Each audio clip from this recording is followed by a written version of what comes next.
Hola, les saluda el pastor Luis Solano de Comunidad Cristiana El Reflejo acá en Llorente de Tibás, en San José de Costa Rica. Para el estudio de hoy quiero hablar sobre una palabra que es muy usada, muy común entre nuestra vida cotidiana, pero que a veces no nos detenemos a meditar mucho sobre lo que realmente significa. Una vez leí yo en un separador de lectura que me habían regalado una frase que me quedó dando vueltas en la cabeza desde entonces. La frase decía: las oportunidades son como los amaneceres. Si te esperas demasiado, te la pierdes. Y esa idea quedó dando vuelta en mi cabeza y pensando en cuántas veces uno ha estado frente a una oportunidad o ha tenido una oportunidad a la mano y por no actuar rápidamente, por no tomar una decisión rápida con respecto a esa oportunidad, la oportunidad se perdió, se fue. Sería muy bueno que pudiéramos en este momento tal vez definir exactamente lo que la palabra oportunidad significa, inclusive hasta viendo la raíz etimológica de la palabra para que entendamos bien de dónde proviene.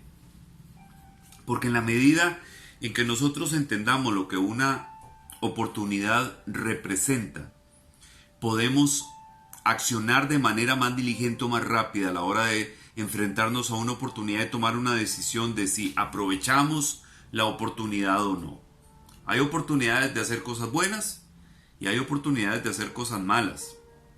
Y ambas son posibles. Ambas situaciones, ambas circunstancias son perfectamente posibles en la vida.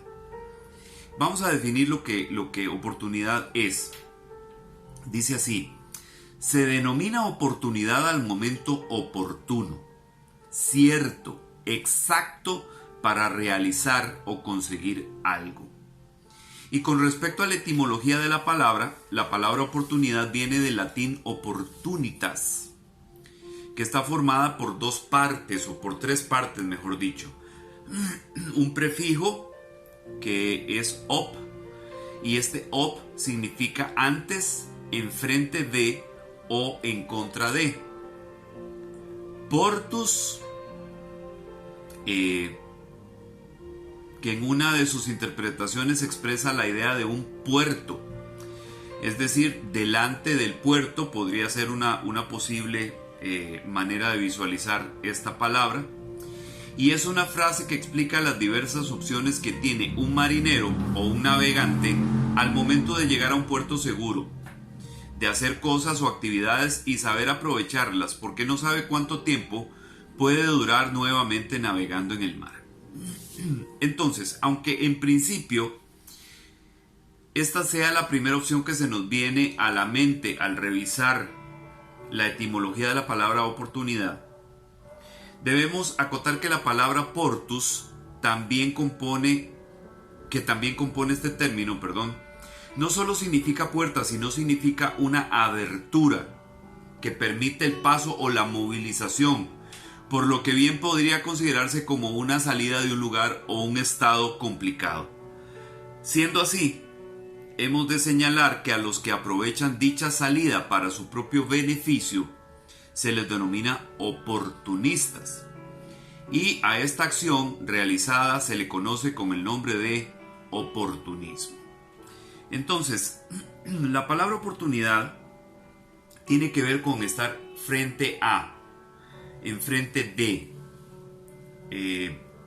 una salida, enfrente de una puerta, enfrente de una opción. ¿Ok?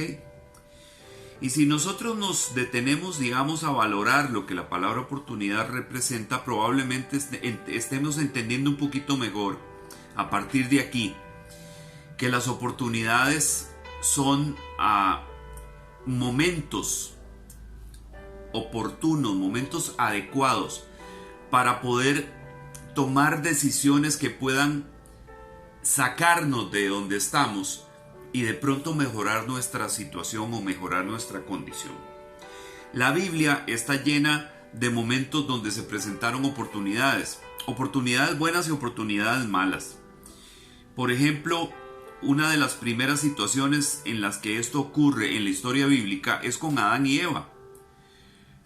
Ellos tuvieron la oportunidad de mostrar lealtad y obediencia a Dios ante el cuestionamiento de la serpiente con respecto a la veracidad de lo que Dios había afirmado. ¿Se acuerdan? Leámoslo directamente en la Biblia, en el libro de Génesis, en el capítulo 3 y los versículos del 1 al 5, para que refresquemos exactamente cuál es el escenario en medio del cual se da esta oportunidad.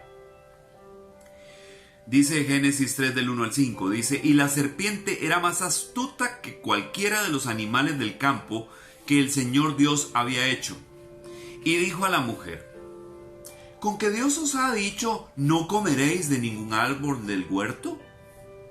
Y la mujer respondió a la serpiente: del fruto de los árboles del huerto podemos comer, pero del fruto del árbol que está en medio del huerto, ha dicho Dios, no comeréis de él, ni lo tocaréis para que no muráis. Dice: y la serpiente dijo a la mujer: ciertamente no moriréis, pues Dios sabe que el día que de él comáis serán abiertos vuestros ojos, y seréis como Dios, conociendo el bien y el mal. Aquí Adán y Eva están ante una oportunidad de oro, podríamos decir nosotros. Dios había hablado específicamente con Adán, le había dicho que podían alimentarse de todos los árboles que estaban en medio en el jardín del Edén, pero que el árbol que estaba en medio del jardín no lo tocaran, que no tomaran ningún fruto de ese árbol, porque el día que comieran del fruto de ese árbol iban a morir. Y entonces la serpiente, astuta como resultó ser, accionada, dirigida por el príncipe de la oscuridad, por Lucifer, termina tratando de convencerlos de que lo que Dios había dicho no era cierto. Entonces, en este momento, Adán y Eva tenían la oportunidad, la posibilidad de rechazar el planteamiento que estaba haciendo la serpiente y reconocer que Dios era el que tenía la verdad, que Dios era el que había dicho la verdad, que Dios tenía la potestad, la autoridad y la sabiduría y el poder para sugerirles lo mejor que podían hacer con sus vidas. Sin embargo, Eva no lo ve desde esta perspectiva y, lejos de aprovechar la oportunidad de honrar a Dios y de ser obediente, da un paso en contra de lo que Dios había dicho y come del fruto y le da de comer a su marido, y el resto es historia, ¿verdad, hermanos? Hasta el día de hoy estamos pagando nosotros esa mala decisión, el haberse perdido Eva y Adán la oportunidad de reconocer a Dios y honrar a Dios y ser obedientes a Dios. Abraham, el que es llamado el padre de la fe, también tuvo una oportunidad ante una solicitud, ante una orden de pronto que le da Dios directamente a él. Para Abraham representaba la necesidad de dejar todo lo que él conocía, su territorio, su familia, todo lo que él ya había prosperado en la tierra de Harán, que era donde él estaba, para obedecer la voz de Dios. Pero él perfectamente bien pudo haberle dicho al Señor: no, yo no me voy a mover, ya yo estoy establecido aquí, no tengo necesidad de irme para ninguna parte, así que te agradezco, pero no. Sin embargo, esa no fue la actitud de Abraham. Veamos lo que dice Génesis en el capítulo 11 y el versículo 31. Después vamos a leer el 12 del 1 al 4. Primero el 11, 31 y después capítulo 12 del 1 al 4. Dice así: y Taré tomó a Abraham su hijo, a su nieto Lot, hijo de Harán, y a Sarai su nuera, mujer de su hijo Abraham, y salieron juntos de Ur de los Caldeos, en dirección a la tierra de Canaán, y llegaron hasta Harán, y se establecieron allí. Y ahora dice, el 12 del 1 al 4. Y el Señor dijo a Abraham: vete de tu tierra, de entre tus parientes y de la casa de tu padre, a la tierra que yo te mostraré. Bendeciré a los que te bendigan y al que te maldiga maldeciré. Y en ti serán benditas todas las familias de la tierra. Entonces Abraham se fue tal como el Señor le había dicho, y Lot fue con él. Y Abraham tenía 75 años cuando partió de Harán. A ver, hermanos, ya Abraham tenía 75 años, ya era un hombre grande, ya había logrado cierta estabilidad que se necesitaba, se había logrado establecer en esta tierra, probablemente había extendido sus rebaños por esa tierra, había construido un lugar para estar, etc. Había creado las condiciones para poder quedarse ahí. Y viene Dios y le dice: Abraham, ¿sabes qué? Recoge todos los tiliches, decimos acá en Costa Rica, recoge todas tus cosas y te vas a ir a la tierra que te voy a indicar. Vas a dejar tu territorio, vas a dejar la casa de tu papá, vas a dejar todo lo que conoces y te vas a ir a donde yo te diga. Y dice el versículo 4 del capítulo 12, entonces Abraham fue tal como el Señor le había dicho. Tenía la opción de decir que no, pero dijo que sí. Tenía la opción de negarse, pero no se negó. Tenía la oportunidad de experimentar algo nuevo que Dios tenía para él. Porque les voy a decir algo, Dios tiene un montón de cosas nuevas para nosotros. Dios tiene cosas nuevas cada día. Nosotros les llamamos misericordias, porque en la Biblia se les llama misericordias, dice, nuevas son tus misericordias cada día. Pero cada misericordia, cada día que nosotros nos toca vivir, que nos logramos levantar, es una oportunidad. Una oportunidad para escuchar la voz de Dios, una oportunidad para hacer algo que desconocemos.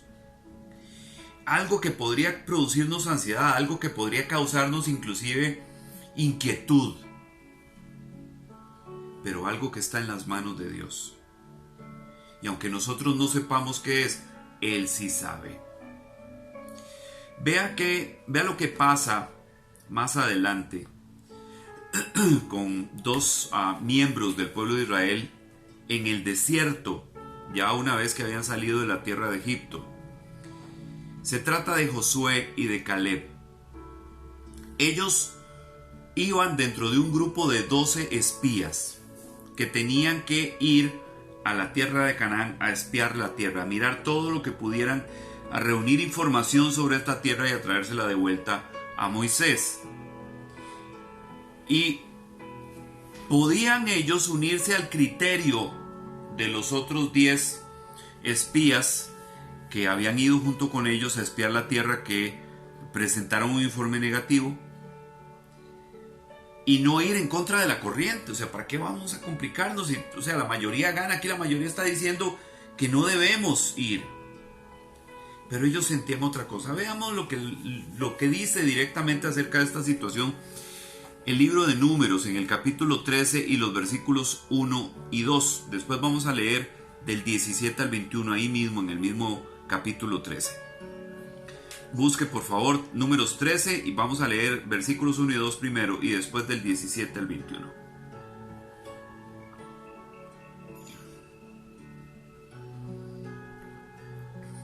Bien, dice así: y el Señor habló a Moisés diciendo: tú mismo envía hombres a fin de que reconozcan la tierra de Canaán que voy a dar a los hijos de Israel.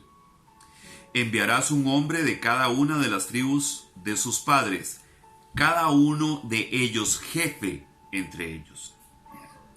Cuando Moisés, ahora del 17 al 21 dice: cuando Moisés los envió a reconocer la tierra de Canaán, les dijo: subid allá al Negev, después subid a la región montañosa.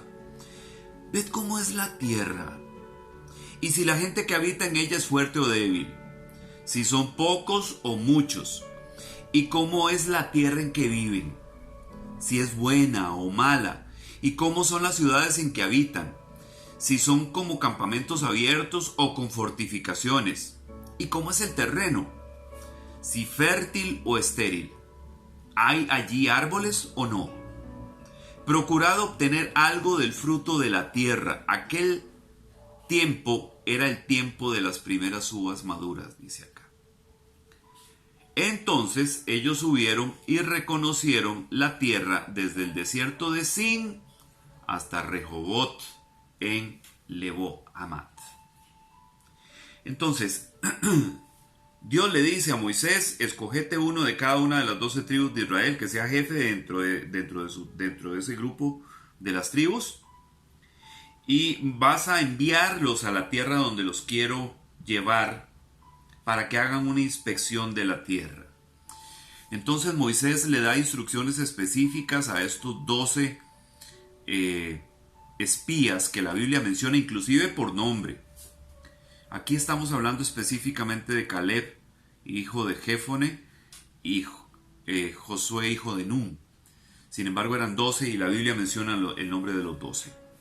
Entonces ellos se van a espiar la tierra, a revisar todo, si había ciudades, cómo era la tierra, cuánta gente había, si eran grandes, si eran débiles, cómo vivían, todo. Y entonces estos espías se van a hacer este trabajo a la tierra de Canaán, específicamente iniciando por Jericó. Ahora, cuando los espías regresan a donde Moisés, traen un informe. Pero el informe que traen 10 de los 12 espías no es un informe positivo, no es un informe que les anime a ellos a entrar a esa tierra a conquistar. Vean lo que dice Números en el capítulo 13, que vamos a leer ahora, del versículo 27 al versículo 32, de Números 13, 27 al 32 dice, y le contaron a Moisés y le dijeron: fuimos a la tierra donde nos enviaste, ciertamente mana, leche y miel, y este es el fruto de ella.